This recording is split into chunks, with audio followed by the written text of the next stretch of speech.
You ever hear your own son say, "You're not getting a damn thing," and smile while he says it? That was 2 days before the will reading. Not a fight. No yelling. He just said it like it was information, like it was something I should already be ready for. I'm Rick. Richard Halpern. If we're being formal, but nobody's called me that in years. I'm 69 now. Retired electrician. Bad knee. Coffee every morning at the same diner for the last 8 years. Not much to look at, I guess. Just another old guy trying to figure out how the hell I got here. I got that voicemail from Mark. That's my son. On a Tuesday. I remember because Tuesdays when I usually call to check in. See how the kids are doing. His kids. My grandkids. Sarah's 12 now.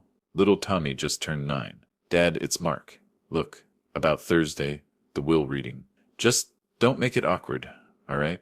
You're not getting anything. Mom made up her mind a long time ago. It's all going to me and the kids.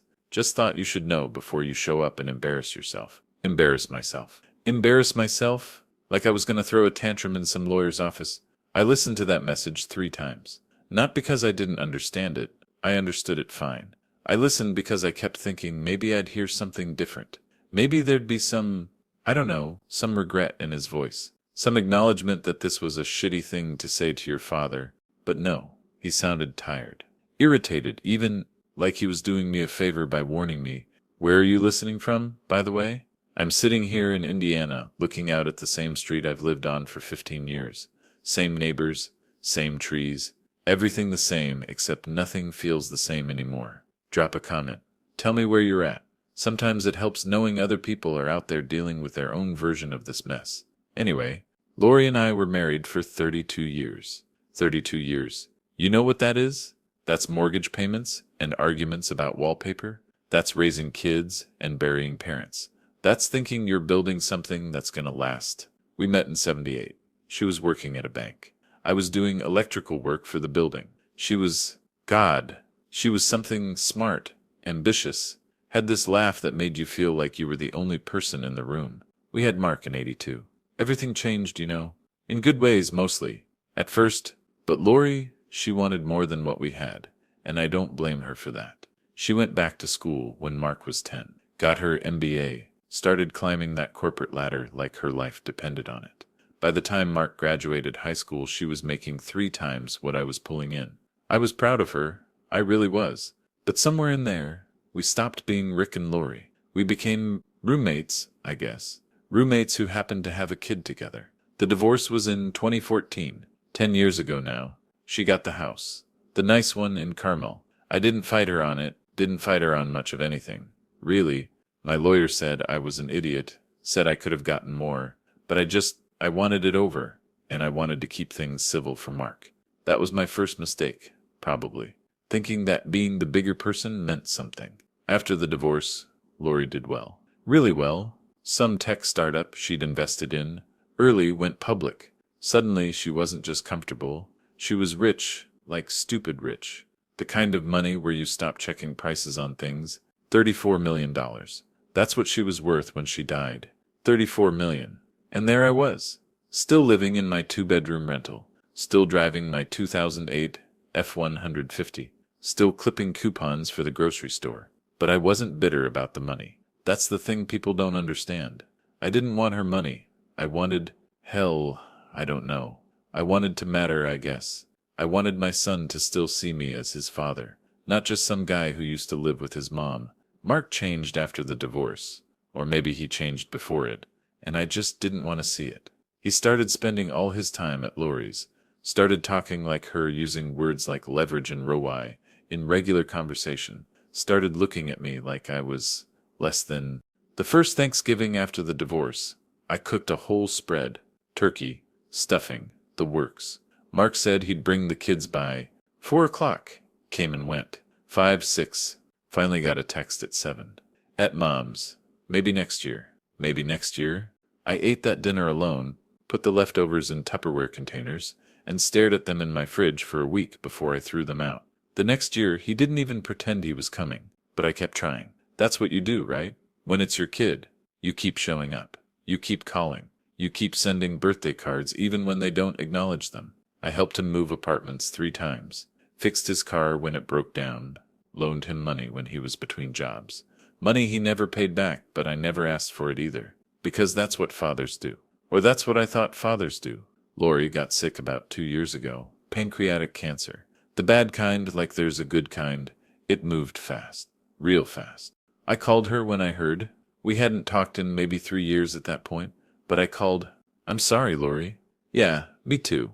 That was it. That was our whole conversation. Mark told me later she didn't want visitors. Didn't want people seeing her like that. I respected it. Sent flowers to the hospital. Never heard back. She died on a Sunday. Mark called me Monday morning. Mom's gone. I'm sorry, son. You need anything? No. Funeral's Thursday. Family only. Family only. After 32 years of marriage, I wasn't family. I went anyway. Sat in the back. Wore my only good suit, the one I bought for Mark's wedding. Nobody talked to me. Mark nodded once from across the room. That was it. The will reading was scheduled for 2 weeks later. I only knew about it because the lawyer called me directly. Said I was named and needed to be present. That's when Mark left that voicemail. When Thursday came, I sat in my truck outside the lawyer's office for 20 minutes. Part of me wanted to just drive away. What was the point? Mark had already told me I was getting nothing. Why sit there and have it confirmed in legal terms? But something made me go in. Maybe it was stubbornness. Maybe it was hope. Maybe I'm just a glutton for punishment. The lawyer's office was exactly what you'd expect. Dark wood, leather chairs, pictures of him shaking hands with people who looked important. Mark was already there when I walked in. Had his wife Jennifer with him. She gave me this tight little smile, the kind that doesn't reach your eyes. Mark didn't even look up from his phone. Mr. Halpern, the lawyer said. Good. We can begin. His name was Peterson. David Peterson had this way of talking that made everything sound like it had already been decided. The estate of Lori Marie Halpern, valued at approximately $34 million after debts and taxes. $34 million? Hearing it out loud made it real somehow. Mark was leaning forward now, had this look on his face like a kid on Christmas morning. Peterson went through the basics first. The house in Carmel to Mark. The vacation property in Michigan to Mark. The investment portfolio to Mark. Each time he said Mark's name, my son would nod, like he was checking items off a list he'd already memorized. Personal effects including jewelry and artwork to Mark. The 2 vehicles to Mark. I sat there thinking about the beat-up recliner in my living room. The one where the handle sticks and you have to really yank it to get the footrest up. Thought about how Lori used to complain about that chair when we were married. Said it was an eyesore. Still got it. Still sits in it every night. There is, however, an addendum, Peterson said. Mark's head snapped up. An addendum? Peterson shuffled some papers. Added 6 months ago. Witnessed and notarized. The room got real quiet. The kind of quiet where you can hear the air conditioning humming. What kind of addendum? Mark's voice had an edge to it now. Peterson looked at me for the first time since I'd walked in. Really looked at me. Mrs. Halpern specified that there was a condition to the primary inheritance. What condition? Mark was sitting up straight now. His wife grabbed his hand. Peterson cleared his throat. Started reading, To my son Mark, I leave the bulk of my estate on the condition that he has maintained a meaningful relationship with his father, Richard Halpern, in the 5 years preceding my death. This relationship should include, but not be limited to, regular contact, inclusion in family events, and basic respect for the man who raised you. The silence that followed was like nothing I've ever heard. It was the kind of silence that has weight to it.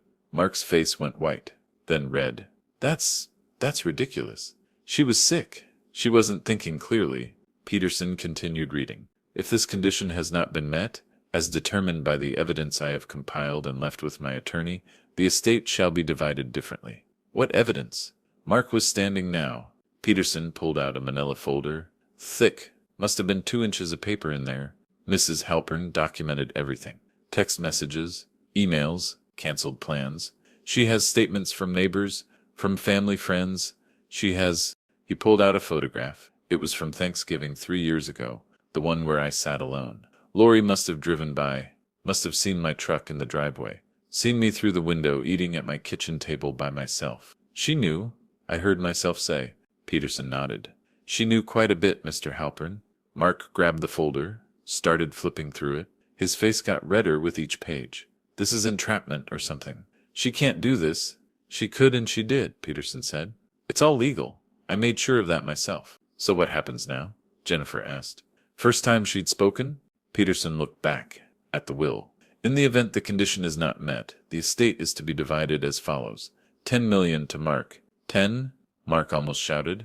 10 million to establish trusts for Sarah and Thomas, Mark's children, accessible when they turn 25, and the remaining 14 million, he looked at me again, to Richard Halpern.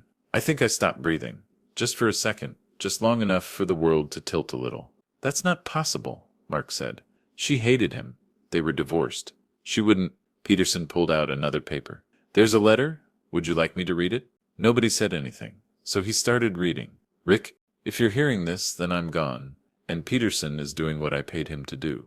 I know this will come as a shock. Hell, I'm shocked I'm writing it. We had our problems. God knows we did. But you were a good man. You were a good father. And I let my pride and my anger poison that. I let it poison Mark against you. I watched you try. I watched you keep trying, even when Mark pushed you away. Even when I encouraged him to push you away. That Thanksgiving when you ate alone, I drove by. I saw you, and I kept driving. I've regretted it every day since. Mark became what I taught him to be. Cold. Calculating. He started seeing dollar signs instead of people. That's on me. The last time he visited me in the hospital, you know what he asked about. The will. Not how I was feeling. Not if I needed anything. The will. You, on the other hand, sent flowers every week. Even though I never acknowledged them, even though we hadn't spoken in years, the nurses told me, purple irises. You remembered they were my favorites. I can't undo what I did, but maybe I can make one thing right. The money is yours, Rick. Most of it, anyway. Mark gets enough to be comfortable. The kids are taken care of, but you deserve this. Not because of what we were, but because of who you are. Don't let Mark guilt you. Don't let him manipulate you. For once in your life, take what's yours. I'm sorry for all of it. Lori, when Peterson finished reading, the only sound was Jennifer crying. Quiet little sobs she was trying to muffle with her hand. Mark stood up so fast, his chair fell backward. This is bullshit. Complete bullshit. She was medicated. She wasn't in her right mind. The addendum was created 6 months ago, Peterson said calmly. Well before her final decline, she was of sound mind. I have documentation from her physician confirming that. Mark turned to me. The look on his face, I'd never seen it before. It was ugly. Really ugly. You did this. Somehow you did this. Mark, don't you dare. You were always weak. Always the victim. Poor Rick, whose wife left him. Poor Rick, who couldn't keep up. And now you're stealing from your own grandchildren. The children's trusts are protected. Peterson interjected. They're actually receiving more than they would have originally. That's not the point. Mark slammed his hand on the desk. This is wrong. This is, Dad, if you have any decency, you'll refuse it. You'll sign it back over. I looked at my son. Really looked at him. Saw Lori in his eyes, in the set of his jaw, but also saw something else. Something I should have seen years ago. He didn't see me as his father, hadn't for a long time. I was just an obstacle now, something between him and what he wanted. I need some time to think, I said. Mark laughed. Not a good laugh. A mean one. Time to think? About stealing from your own son? Mark, enough. Jennifer pulled at his arm. Let's go. We're not done here, Mark said, pointing at me. This isn't over. They left. Mark slammed the door so hard a picture fell off Peterson's wall. Peterson and I sat there in the quiet for a minute. You don't have to decide today, he said finally. But Mr. Halpern, Rick, she wanted you to have this. She was very clear about that. He handed me another envelope. Smaller, personal. She said to give this to you after. Only you? I took it. My hands were shaking a little. Can I ask you something? I said. Of course. Did she, at the end, was anyone with her? Peterson's face softened. The nurses were. They said she went peacefully. Peacefully. Alone but peacefully. I drove home in a daze. Kept thinking I'd wake up. Kept thinking this was some weird dream brought on by bad Chinese food or something. The envelope sat on my kitchen table for 3 days. Before I opened it, I'd walk by it, pick it up, put it down, make coffee and stare at it. Finally, on a Sunday morning, I opened it. Inside was a photo, old from 1985. Mark's 3rd birthday party. Lori and I were holding him between us. He had cake all over his face. We were laughing, all 3 of us. On the back, in Lori's handwriting, before we forgot how to be happy. That's when I cried. First time since the divorce. Just sat there at my kitchen table and sobbed like a baby. The next few weeks were hell. Mark called every day. Sometimes angry, sometimes trying to guilt me, sometimes having other people call cousins, family, friends, people I hadn't heard from in years, all with opinions about what I should do. Think about your grandchildren, they'd say. That was the problem. I was thinking about what kind of example I'd be setting if I just rolled over. Again, Mark tried everything. Said I was breaking up the family. Said I was dishonoring Laurie's memory, which was rich, considering what the letter said. Said I'd never see my grandkids again. That one hurt. That one almost worked. But then I remembered something. Mark had been using those kids as leverage for years, dangling them in front of me like a carrot. Come to this event, and you can see them. Don't come and you can't. I was tired of being manipulated, so I said yes. I accepted the inheritance. The look on Mark's face when Peterson confirmed it, I won't forget that. It wasn't just anger, it was disbelief. Like he couldn't comprehend that I'd actually stand up for myself. You're going to regret this, he said. Maybe, I replied, but it won't be the first thing I regret. That was 6 months ago. Mark hasn't spoken to me since. Changed his phone number, blocked me on everything. Told the family I manipulated his dying mother. Some believed him, some didn't. Most just stayed quiet, not wanting to pick sides. I haven't seen my grandkids. That hurts every day. Sarah's 13th birthday came and went. I sent a card. It came back unopened. But here's the thing, and this took me a while to understand. Mark was always going to use those kids against me. Money or no money. That was his power, and he knew it. At least now, I've got money set aside for them. For college. For life. For when they're old enough to make their own decisions about their grandfather. I bought a house. Nothing fancy. 3 bedrooms. 1 for me, 2 for the grandkids. If they ever want to visit, if they ever get the chance to. I donated a chunk to the cancer center where Laurie was treated. Put it in both our names. She would have liked that, I think. The rest? It's just sitting there. I don't really know what to do with it. Can't take it with me, as they say. Some days I think about calling Mark, trying to make peace. But then I remember that voicemail. Remember the smile when he told me I'd get nothing. Remember all those Thanksgivings eating alone. You can't make peace with someone who sees you as the enemy. I got a letter last week from Jennifer, Mark's wife. She's divorcing him. Said she couldn't stand who he'd become.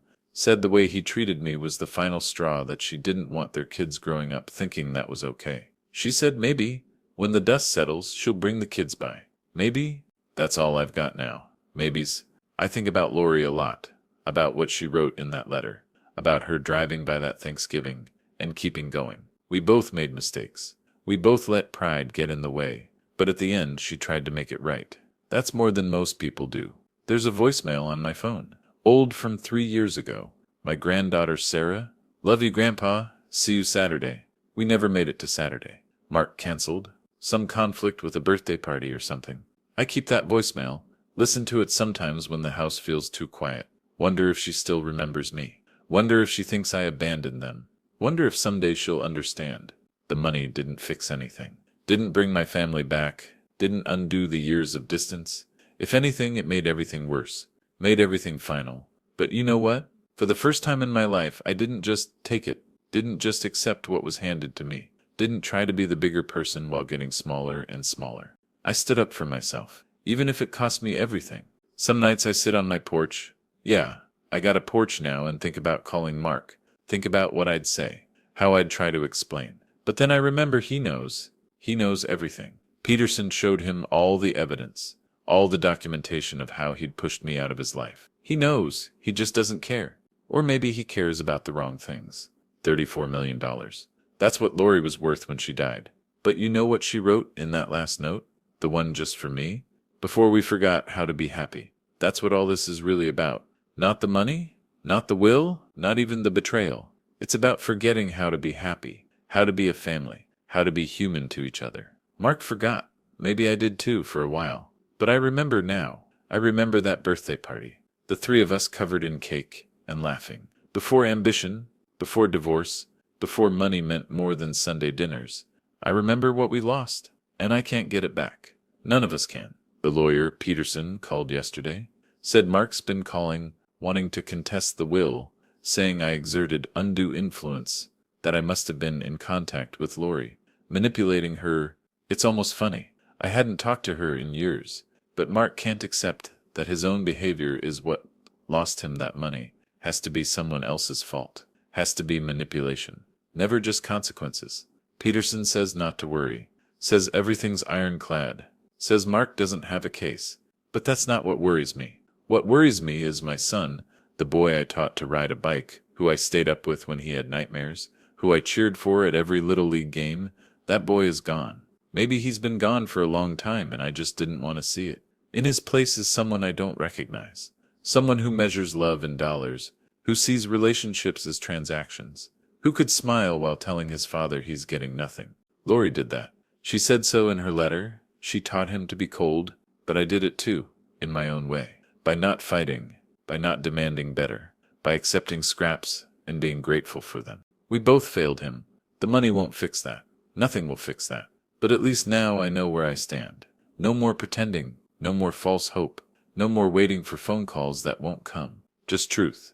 Ugly, expensive truth. Would you forgive your son for something like this? Could you, even if forgiveness meant accepting that you'll always be nothing to them? I don't know. I honestly don't know. Some days I'm angry. Some days I'm just sad.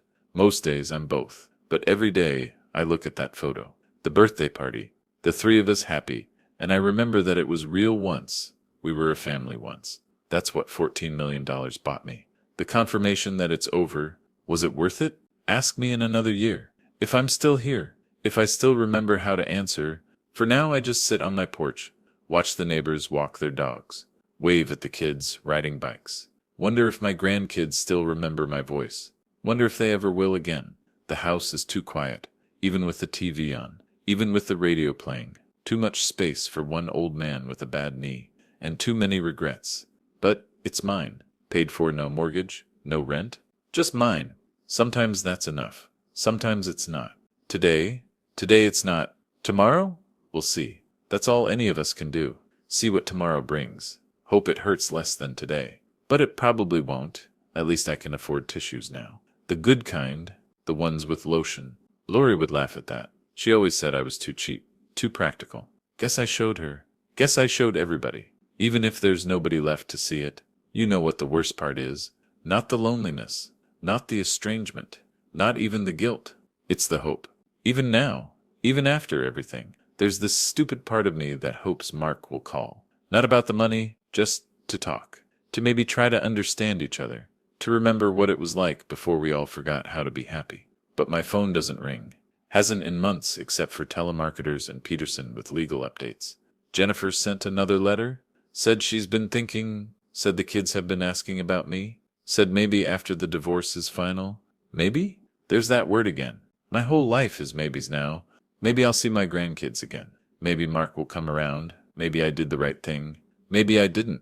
Maybe Lori knew this would happen. Maybe she wanted to punish Mark. Maybe she wanted to make amends.